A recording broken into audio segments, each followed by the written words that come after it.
E o presidente Jair Bolsonaro se reuniu na noite desta terça-feira com ministros do Supremo Tribunal Federal e teria reconhecido a derrota em segundo turno para o presidente eleito do Brasil, Luiz Inácio Lula da Silva. O ministro Edson Fachin afirmou a jornalistas o seguinte, aspas, o presidente da República utilizou o verbo acabar no passado. Ele disse acabou, portanto, olhar para frente. Fecho aspas, é a fala do ministro Edson Fachin. Além dele, conversaram com Bolsonaro os ministros Gilmar Mendes, Alexandre de Moraes e Luiz Fux. Você, Zé? Pois na verdade o presidente Jair Bolsonaro deu sinal verde para a transição legal dentro dos limites do decreto que define muito bem ali, mas ele se reserva no direito de não reconhecer na prática claramente, olha, está de parabéns o ex-presidente Lula pela vitória, como é a praxe, né? Porque o grupo do presidente Jair Bolsonaro entende que houve interferência do processo eleitoral da Justiça Eleitoral e mais, de que ainda existe a possibilidade ali, né, de comprovar alguma irregularidade e reverter o quadro. É o que pensa o grupo do presidente Jair Bolsonaro. Então, é por isso que ele não reconhece explicitamente a derrota e dá parabéns ao eleito, né? Mas entenderam os ministros de que ele reconheceu a derrota, paciência, segue. Mas se houver alguma comprovação de irregularidade e tal, nada impede o presidente de agir nas linhas legais.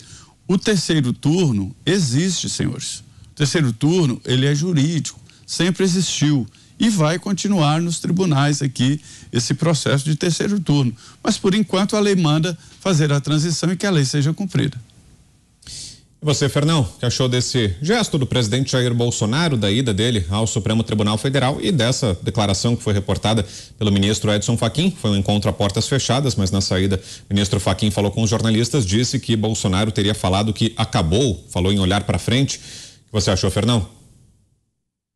Se você quiser ter uma visão irônica da coisa, ele foi lá dar parabéns para quem realmente ganhou a eleição. Não foi propriamente o Lula, mas foi mais essa turminha aí. Diga, Ana.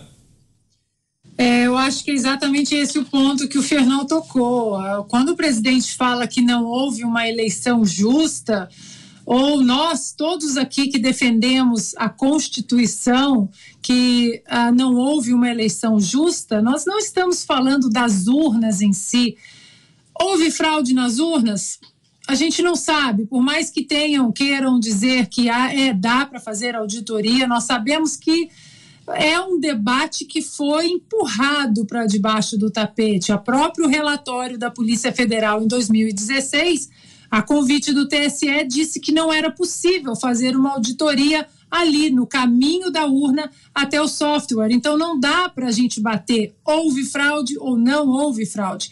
Quando nós falamos do sistema, né, das eleições que não foram justas, é exatamente isso que o Fernão disse, é o conglomerado, STF/TSE, li aqui a declaração também na entrevista do Dr. Ives Gandra Martins, de um judiciário muito ativista, que jogou como um player a favor de um candidato, uma imprensa que vilipendiou que a nossa Constituição, junto com esse judiciário ativista, uma desumanização do seu candidato, do seu oponente político, porque aí se você desumaniza aquele oponente, aí vale tudo para salvar a democracia, né? Estamos falando do novo Hitler, do genocida, do fascista. Então, para tirar o novo Hitler do poder, do novo fascista, nós temos até que vilipendiar a Constituição. É inconstitucional? É, mas essa semana pode. Nós ouvimos isso da ministra Carmen Lúcia.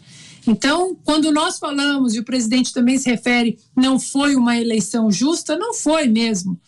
Há muito tempo, esse ano todo de 2022, notícias falsas que toda hora o ministro Paulo Guedes tinha que desmentir, não vou cortar o auxílio, não vou acabar com o salário mínimo.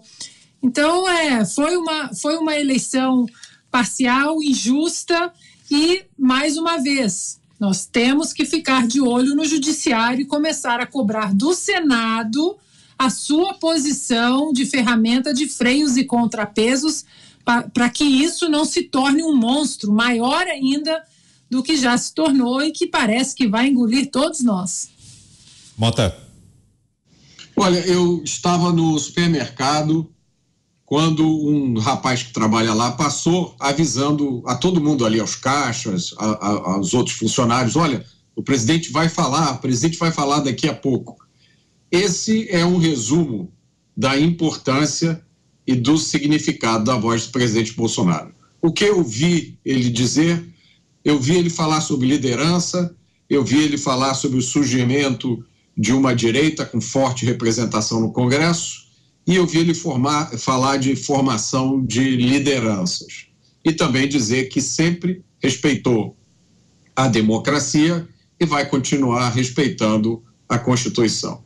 Foi isso o que eu ouvi o presidente Bolsonaro falar. Paulo. Eu tô com o Mota, vocês me desculpem. Fachin, eu me lembro do Fachin fazendo propaganda eleitoral para a campanha do PT, né? Antes de ser ministro do STF, fez isso. Também advogava, talvez militasse também para grupos de esquerda. Então, vocês me desculpem se a palavra do Fachin sobre o que o Bolsonaro disse não tiver absolutamente nenhum valor para mim. Vocês perdoem, não tem credibilidade nenhuma. O Bolsonaro pode ter dito ou pode não ter dito. Nem repercuto o que o Fachin disse sobre o que o Bolsonaro disse. Não confio. O que eu vi o Bolsonaro falar, eu já falei aqui, o Mota acabou de repetir, e eu acho que é oportuno dizer. Protestos devem acontecer de forma pacífica e ele vai respeitar a Constituição como sempre respeitou. Para mim, é o que interessa, tá de bom tamanho.